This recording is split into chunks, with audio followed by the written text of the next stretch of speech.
بسم اللہ الرحمن الرحیم۔ قدیم و جدید کی کشمکش کے تناظر میں مسلم دنیا کے 6 اہم مکاتب فکر۔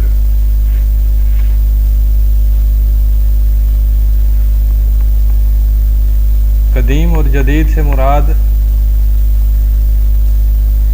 پوری دنیا میں بالعموم 1857 سے پہلے کی جو صورتحال تھی، جو معاشرے تھے، جو حکومتیں تھیں، وہ قدیم صورتحال کی عکاسی کرتی تھیں، اور 1857 کے بعد بر صغیر میں بھی اور دیگر علاقوں میں بھی بالعموم معاشرے اور حکومتیں تبدیل ہوئیں، مسلمانوں کے تہذیب اور تمدن میں بڑی بڑی تبدیلیاں پیدا ہوئیں۔ تو یہ ایک کشمکش کا آغاز ہوا۔ یورپ کی اقوام کی محکومی کے تحت نظام تعلیم بدلا، اور نظام معیشت بدلا، نظام سیاست بدلا، نظام معاشرت بدلا، اور پھر اس کے علاوہ کئی قسم کی فکری تحریکیں بھی پیدا ہوئیں مسلمانوں کے اندر، جیسے انکار حدیث، جیسے اقلیت پسندی۔ تو یہ یہاں سے قدیم اور جدید کی کشمکش کا آغاز ہوا۔ مسلمانوں کے اندر ایک بہت بڑا طبقہ قدیم روایات اور قدیم علوم کے تحفظ کے لیے مستعد ہوا، اور انہوں نے محنت کی، قرآن کا تحفظ، حدیث شریف کا تحفظ، فقہ کا تحفظ۔ تو قدیم اور جدید کی کشمکش کے تناظر میں 6 اہم مکاتب فکر پیدا ہوئے۔ پہلا مکتب فکر علماء شریعت کا تھا، جنہوں نے عقیدہ، فقہ، اصول اہل سنت کی حفاظت کی، اور قرآن مجید اور اس کی تفسیر اور اس کی شرح کی حفاظت کی۔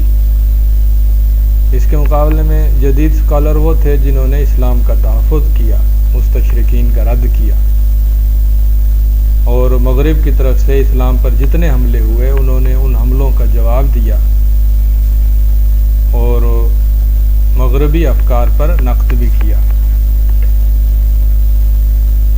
یہ 2 طبقے پیدا ہوئے۔ ان کے بعد ایک اور طبقہ پیدا ہوا جو قدیم اور جدید دونوں علوم پر مہارت رکھتا تھا۔ اس کے بعد پھر ایک گروہ وہ پیدا ہوا جنہوں نے اخوانیوں پر نقد کیا۔ یہ نقد پہلے بھی تھا، لیکن یہ جو نیا نقد سامنے آیا اس میں زیادہ شدت اور زیادہ تلخی تھی۔ اور ایک گروہ وہ تھا جو جدیدیت پسند تھا، جو انگریز کی محکومی کے دوران ہی پیدا ہوا، اور پھر انہوں نے اسلام کی نئی نئی تعبیرات کی جو سلف صالحین سے ہٹ کر تھیں، لیکن بالعموم یہ دین پسند تھے۔ اور ایک گروہ وہ بھی تھا جو جدید مغربی افکار کے حاملین تھے، اور وہ دین پسند بھی نہیں تھے۔ علماء شریعت نے دین کا تحفظ کیا، تفسیر کو زندہ کیا، پرانی تفاسیر بھی موجود تھیں، اور سلف صالحین یا تفسیر بالمعثور کے مکتبہ فکر کو بھی دوبارہ زندہ کیا، اور نئی تفسیریں بھی لکھیں جو تفسیر بالرائے تھیں۔ اسی طرح حدیث اور فقہ کی بھی انہوں نے حفاظت کی، تدریس اور افتاء کی مصروفیات اپنائی، تحقیق اور تخریج کا کام کیا، ورثے کی حفاظت کی، عقیدہ، عبادات، تزکیہ نفس پر محنت کی، توحید و سنت کو اجاگر کیا، شرک اور بدعت کا رد کیا۔ اسی طرح جدید فقہی مسائل پر محنت کی، اور جو باطل فرقے نئے پیدا ہوئے ان کے خلاف محنت کی، اہل سنت والجماعت سے جو انحراف کرنے والے تھے ان پر گرفت کی۔ علماء شریعت وہ تھے جنہوں نے مساجد کی آبادکاری کا اہتمام کیا، ممبر و محراب کی ذمہ داری سنبھالی، مدارس کو قائم کیا، تعلیمی حلقے بنائے، عقائد و اعمال کی اصلاح کی، دعوت اور تبلیغ کا کام کیا، تحریک جہاد سیدین شہیدین برپا ہوئی، انگریز راج کے خلاف علماء کی محنتیں بہت بڑی مقدار میں ہیں، بہت بڑے پیمانے پر ہیں، اور قرارداد مقاصد کی محنت بھی اس میں شامل ہے۔ علماء شریعت کے اعیان میں اہل حدیث گروہ کو دیکھیں تو میاں نذیر حسین دہلوی، نواب صدیق حسن خان، ثناء اللہ امرتری، عبد المنان وزیر آبادی اور مبارک پوری علماء ہیں،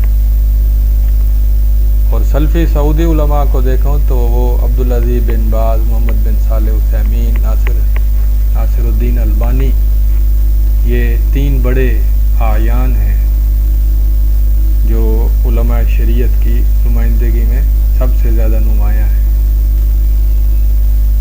دیوبندی مکتبہ فکر میں انور شاہ کاشمیری، اشرف علی تھانوی، شبیر احمد عثمانی، مفتی محمد شفیع، محمد ادریس کاندلوی، یہ بڑے بڑے نام ہیں۔ عرب دنیا کے فقہاء میں ابو زہرہ مصری، عبد الفتاح ابو غدہ اور دیگر کئی لوگ ہیں۔ یہ علماء شریعت تھے، یعنی تفسیر، حدیث اور فقہ کے ماہر۔ اسی طرح عقیدہ، عبادت، تزکیہ نفس، اہل سنت والجماعت کا تعارف کرنے والے اور جدید فقہی مسائل پر محنت کرنے والے، فرق اور ملل پر محنت کرنے والے، یہ علماء شریعت ہے۔ اس کے بعد جدید اسکالر پیدا ہوئے، بلکہ جدید اسکالر کی جو کھیپ تیار ہوئی وہ پہلے دن سے ہی تیار ہوئی۔ سر سید جدیدیت پسند تھے، لیکن شبلی نعمانی وہ جدید اسکالر میں سے تھے، ان کا انحراف سر سید کے مقابلے میں کم تھا۔ ان لوگوں نے مستشرقین کا مقابلہ کیا، جدید تہذیب اور تمدن کا مطالعہ کیا اور اس کا نقد کیا، مغربی تہذیب کا مقابلہ کیا، اسلام کو بحیثیت ایک کل کے، ایک نظام کے پیش کیا، اپنے دور کی سیاست میں حصہ لیا، بین الاقوامی سیاست کو سمجھا، قومی مسائل سمجھے، اپنی رائے پیش کی۔ انہوں نے سیکولرزم کو رد کیا، ادب پر لکھا، تاریخ پر لکھا، احوال حاضرہ پر لکھا، فرنگی تہذیب کا مقابلہ کیا، استعمار کا علمی مقابلہ کیا، بیداری اور احیاء کی کوشش کی، امت کا تصور اجاگر کیا، ملک اور قوم کا گہرا احساس انہوں نے پیدا کیا۔ ان کی عملی محنتیں جو ہیں وہ سیکولر سیاست کے رد پر ہیں۔ سیکولرزم کے مقابلے میں انہوں نے اسلام کی خدمت کی، کسی خاص گروہ یا کسی خاص مسلک کے تناظر میں انہوں نے محنت نہیں کی، بلکہ امت مسلمہ کے تناظر میں یا ایک بڑے پیمانے پر ملک اور قوم کی خدمت میں انہوں نے کوشش کی، الحاد اور بے دینی کا مقابلہ کیا۔ اس میں جو بڑے بڑے نام ہیں، شبلی نعمانی، حمید الدین فراہی، علامہ اقبال، سید سلمان ندوی، ابوالکلام آزاد، عبد الماجد دریابادی، محمد علی جوہر، سید مودودی، امین احسن اصلاحی، ڈاکٹر اسرار احمد، ابوالحسن علی ندوی، ڈاکٹر محمد حمید اللہ،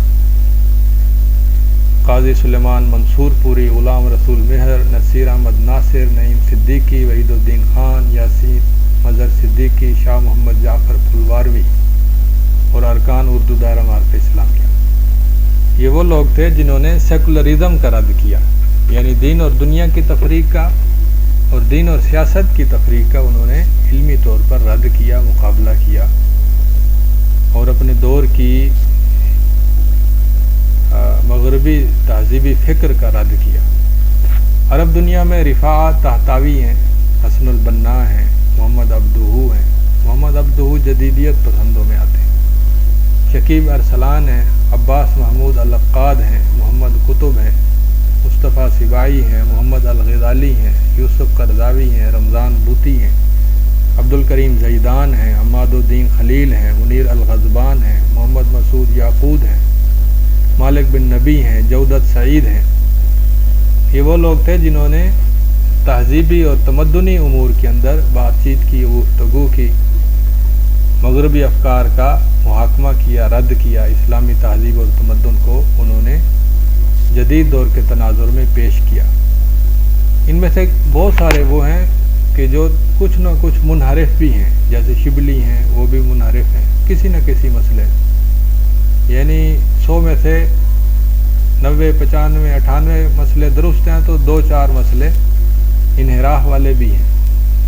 اسی طرح فراہی کے ہیں، اسی طرح علامہ اقبال کے ہیں، سید سلمان ندوی کے نہ ہونے کے برابر ہیں، بلکہ انہوں نے بالکل ہی رجوع کر لیا تھا اور انہوں نے اپنا محاکمہ خود کیا تھا. 1-2 مسائل تھے جن میں انہوں نے انحراف کیا تھا، اس میں بھی انہوں نے رجوع کر لیا تھا. ابوالکلام آزاد ہیں، ان کا بھی انحراف ہے. عبدالماجد دریابادی کے ممکن ہے. سید مودودی کے انحرافات بھی ہیں جو حدیث کے بعد مسائل میں انہوں نے صحیح بخاری کی ایک حدیث کا رد کیا جو حضرت ابراہیم علیہ السلام کے 3 جھوٹ والی ہے.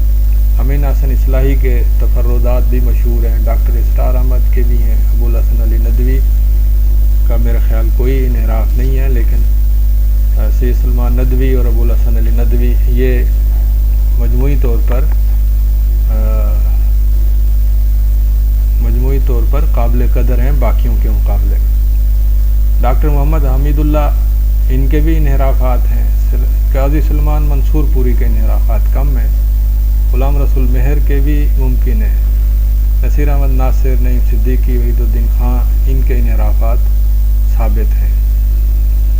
نعیم صدیقی کا شاید نہ ہو لیکن باقیوں کے ثابت ہیں. یوسف مظہر صدیقی کے انحراف بھی ثابت ہیں. شاہ محمد جعفر پھلواری کے بھی ثابت ہیں. تو تھوڑا تھوڑا انحراف ان سب میں ہے، لیکن مجموعی طور پر انہوں نے دین کا تحفظ کیا اور ایمان کا تحفظ کیا اور اخلاق کا تحفظ کیا اور امت کا تحفظ کیا اور حفاظت کا کام کیا انہوں نے. اس کے بعد وہ لوگ پیدا ہوئے جو قدیم اور جدید دونوں علوم پر مہارت رکھنے والے تھے، اور یہ بہت تھوڑے تھے. انہوں نے بھی تعلیم، اقتصاد، معاشرت، سیاست پر لکھا. تفسیر، حدیث، فقہ، عقیدہ، تربیت پر بھی انہوں نے کچھ نہ کچھ لکھا.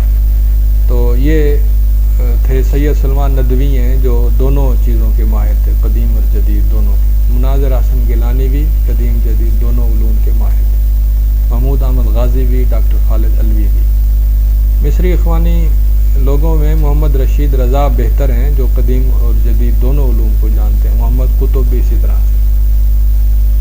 سلفیوں میں جو قدیم اور جدید دونوں علوم پر مہارت رکھتے ہیں وہ عبدالرحمن عبدالخالق ہیں، محمد سرور زین العابدین ہیں، سفر الحوالی ہیں، سلمان العودہ ہیں، ناصر العمر ہیں، عائض القرنی ہیں، علی محمد سلابی ہیں، عدنان بن محمد ارعور ہیں.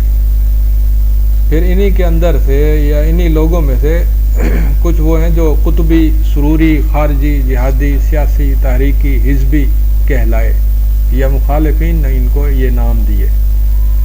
تو یہ اپنے سابقین سے بہتر تھے جو شبلی، فراہی اور ابوالکلام آزاد، ان لوگوں سے یہ بہت بہتر تھے. یہ قدیم اور جدید دونوں علوم پر مہارت رکھنے والے یہ اپنے پہلے والوں سے بہتر تھے، لیکن اس کے باوجود یہ اخوان سے متاثر تھے یا یہ کہ یہ وسیع سیاسی تصور رکھتے تھے یا تہذیبی اور تمدنی امور پر گفتگو کرتے تھے. تو اس لحاظ سے ان کو قطبی، سروری، خارجی، جہادی، سیاسی، تحریکی، حزبی وغیرہ نام دیے گئے، اور کچھ نام درست تھے، کچھ نام درست نہیں تھے. تو اخوانیوں پر جو نقد کا مکتبہ فکر پیدا ہوا یہ 1990 کے بعد زیادہ طاقتور ہوا. پہلے بھی نقد ہوتا تھا، سید مودودی پر، کچھ شبلی نعمانی پر، اور اس طرح سے فراہی پر نقد ہوتے تھے، لیکن یہ بعد میں یہ نقد طاقتور ہوا 1990 کے بعد جب جامع مکتبہ فکر اور مدخلی مکتبہ فکر پیدا ہوا. انہوں نے اخوانی طرز فکر کے علماء پر براہ راست شدید تنقید کی، جن میں محمد قطب بھی ہیں، سید قطب، محمد قطب نہیں سید قطب ہیں، سید مودودی ہیں، ابوالحسن علی ندوی ہیں. ان پر انہوں نے شدید نقد کیا، اور ان کے اندر سے سروری مکتبہ فکر پیدا ہوا جو تھے تو سلفی یعنی التوحید اولاً کے قائل تھے، اور ابن تیمیہ کے مکتبہ فکر سے تعلق رکھتے تھے، لیکن پھر بھی وہ اخوان سے متاثر تھے. تو یہ سروری مکتبہ فکر کہلایا جو ان کا بانی محمد سرور تھا اس کی طرف منسوب ہوئے. اس مکتبہ فکر سے اگلی نسل جو متاثر ہوئی ان میں سفر الحوالی، سلمان العودہ ہیں، پھر اسی طرح ایک فرقہ، ایک گروہ وہ بھی پیدا ہوا جو خارجی تھے یا متشدد تھے یا حکمرانوں کے خلاف جہاد کرنے والے تھے، تکفیر و خروج کرنے والے تھے۔ اسی طرح کچھ وہ بھی تھے جو صرف سیاست پسند تھے، وہ بھی اخوانی یا سروری کہلائے۔ ان پر تنقید کی وجہ یہ تھی کہ انہوں نے شعوراً یا لاشعوری طور پر انہوں نے معاصی پر لوگوں کو کافر قرار دیا اور معاشروں کی تکفیر کی۔ جدید جاہلیت کے تحت انہوں نے پورے معاشروں کو ایسے الفاظ سے تعبیر کیا جس سے کفر کی خوشبو آتی تھی، بو آتی تھی۔ تشدد اور خروج کا انہوں نے اظہار کیا اپنی تحریروں کے اندر، اور اہل بدعت سے تقارب اختیار کیا، جمہوریت میں حصہ لیا، حکام پر طعن و تشنیع کیا، جس کی وجہ سے ابتلائیں آئیں اور آزمائشیں ہوئیں، اہل بدعت سے بھی قربت اختیار کی۔ تو یہ نقد کی وجوہات تھیں جن کی وجہ سے جامی اور مدخلی مکتبہ فکر نے اخوانیوں پر تنقید کی۔ تو سلفی اور اخوانی میں فرق یہ ہے کہ سلفی وہ ہے جو سلف صالحین سے عقیدہ لیتا ہے، امام ابن تیمیہ، امام محمد بن عبد الوہاب سے، اور اخوانی وہ ہے جو عام طور پر اشعری ہوتے ہیں۔ سلفی توحید کے معاملات میں مضبوط ہوتے ہیں، جبکہ اخوانی توحید و اولن کی زیادہ پرواہ نہیں کرتے۔ سلفی تحریک عقیدہ، سنت، عبادت، اخلاق اور دعوت کے ارد گرد گھومتی ہے، جبکہ اخوانی تحریک زیادہ تر سیاست کے ارد گرد گھومتی ہے۔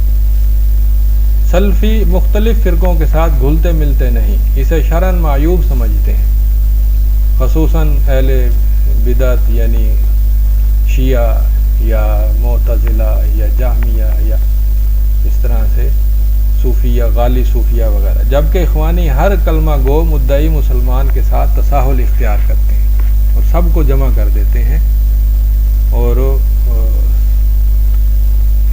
ان کے درمیان فرق کو زیادہ اہمیت نہیں دیتے۔ قطبی و سروری مکتبہ فکر وہ ہے جو ہیں تو سلفی، لیکن وہ عقیدے میں سلفی ہیں اور سیاست اخوانیوں سے لیتے ہیں۔ یہ لوگ سیاست میں سرگرم ہوتے ہیں اور حکام کے خلاف تشدید یا تکفیر سے کام لیتے ہیں، اور اہل بدعت پر نرم ہوتے ہیں۔ جدیدیت پسند مکتبہ فکر یہ وہ لوگ تھے جو روایت پسند مکتبہ فکر کے بالکل خلاف تھے، الٹ تھے، یعنی دیوبندیوں اور اہل حدیثوں اور سلفیوں اور بریلویوں سے ہٹ کر یہ الگ تھلگ ایک فرقہ تھا، گروہ تھا جدیدیت پسند۔ انہوں نے بھی استشراق کا مقابلہ کیا، دین بیداری کا مقابلہ کیا، الحاد کا بھی مقابلہ کیا، لیکن اس کے باوجود وہ جمہور اہل اسلام اور جمہور اہل سنت والجماعت سے ہٹ گئے۔ ان میں سر فہرست سید احمد خان اور محمد عبدو ہیں، سید امیر علی ہیں، عبداللہ چکڑالوی ہیں، احمد دین احمد سری ہیں، غلام احمد پرویز ہیں، جاوید احمد غامدی ہیں۔ عرب دنیا میں طہا حسین، فرید وجدی، عباس محمود العقاد، محمد حسین ہیکل، عبد الرحمن الشرقاوی، یہ لوگ تو جدیدیت پسند تھے۔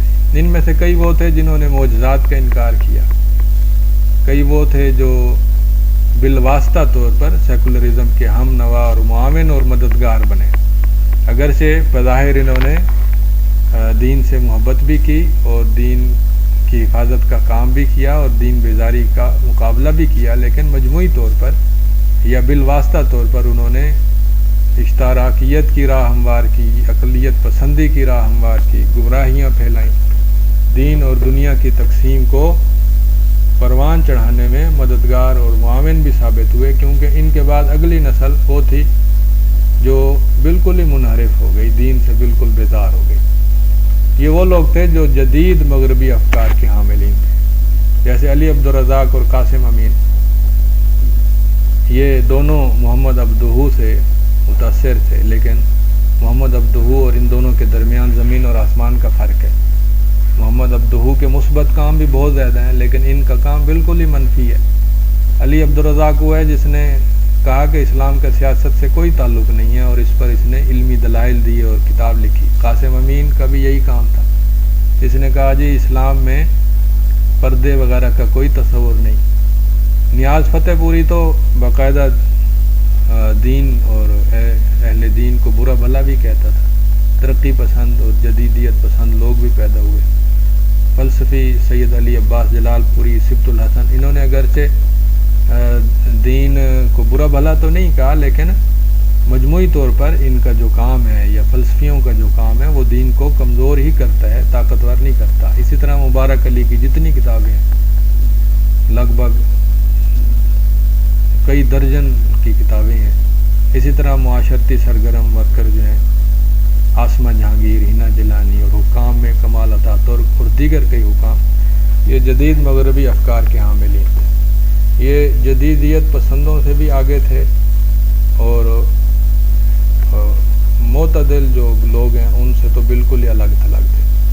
تو یہ تھا ہمارا آج کا لیسن، مسلم دنیا کے 6 اہم مکاتب فکر. علماء شریعت، جس میں اہل حدیث اور سلفی اور دیوبندی علماء کو پیش کیا گیا. تو اس کے بعد ہیں جدید اسکالر، یہ معتدل ہیں بنسبت جدیدیت پسندوں کے. ان میں شبلی نعمانی سب سے بڑے ہیں، اور اسی طرح ابوالکلام آزاد ہیں، عبدالماجد دریابادی ہیں اور دیگر لوگ ہیں. ان کے اندر انحرافات موجود تھے، لیکن ان کا کام اتنا بڑا ہے کہ جو ہمیں ان کے احترام پر مجبور کرتا ہے. پھر اس کے بعد وہ لوگ پیدا ہوئے جو قدیم اور جدید دونوں علوم کی مہارت رکھتے تھے. ان کے اندر وہ خرابیاں نہیں تھیں جو شبلی کے اندر تھیں یا ابوالکلام آزاد کے اندر تھیں یا امین حسن اصلاحی کے اندر تھیں. یہ ان لوگوں سے بہت بہتر تھے، لیکن اس کے باوجود یہ سیاسی دلچسپی رکھتے تھے، تو انہیں بجا طور پر یا بے جا طور پر قطبی، سروری، خارجی، جہادی، سیاسی، تحریکی، حزبی نام دیے گئے. اور باقی یہ کہ سیاست سے تعلق کیسا ہونا چاہیے اور کس نوعیت کا ہونا چاہیے، اور یہ اس کی باتیں الگ سے آئیں گی. جو سلفیوں میں بھی ایک جائز سیاست پیدا ہوئی، جو تحکیم القوانین محمد بن ابراہیم کے رسالے سے ایک بحث پیدا ہوئی کہ حکمرانوں کے ساتھ صحیح اور مثبت طریقہ تعلق کیسا ہونا چاہیے. اسی طرح اخوانیوں میں بھی پھر معتدل ذہنیت پیدا ہوئی کہ جو تکفیر نہیں کرتے تھے، لیکن سیاست میں انہوں نے معتدل رویہ اختیار کیا، جیسے محمد قطب ہے. بہرحال یہ تفصیل بعد میں کسی موقع پر. اخوانیوں پر جو نقد کا مکتبہ فکر پیدا ہوا، ان میں 1990 کے بعد جامی اور مدخلی مکتبہ فکر ہے، جنہوں نے سفر الحوالی، سلمان العودہ اور سروریوں کا تعاقب کیا. یہ ایک مکتبہ فکر پیدا ہوا. ان کا فائدہ یہ ہوا کہ جو اہل سنت اور اہل بدعت کے درمیان جو تقارب پیدا ہو رہا تھا یا جو اس کو وسعت دی جا رہی تھی، اس کو کچھ نہ کچھ روکا گیا. اسی طرح سے جدیدیت پسند ہیں جو پچھلے تمام مکاتب فکر سے زیادہ منحرف ہیں، اور اس کے بعد آخری جدید مغربی افکار کے حاملین ہیں جو بالکل ہی منحرف ہیں. تو انہی باتوں پر اکتفا کرتا ہوں. السلام علیکم ورحمۃ اللہ وبرکاتہ.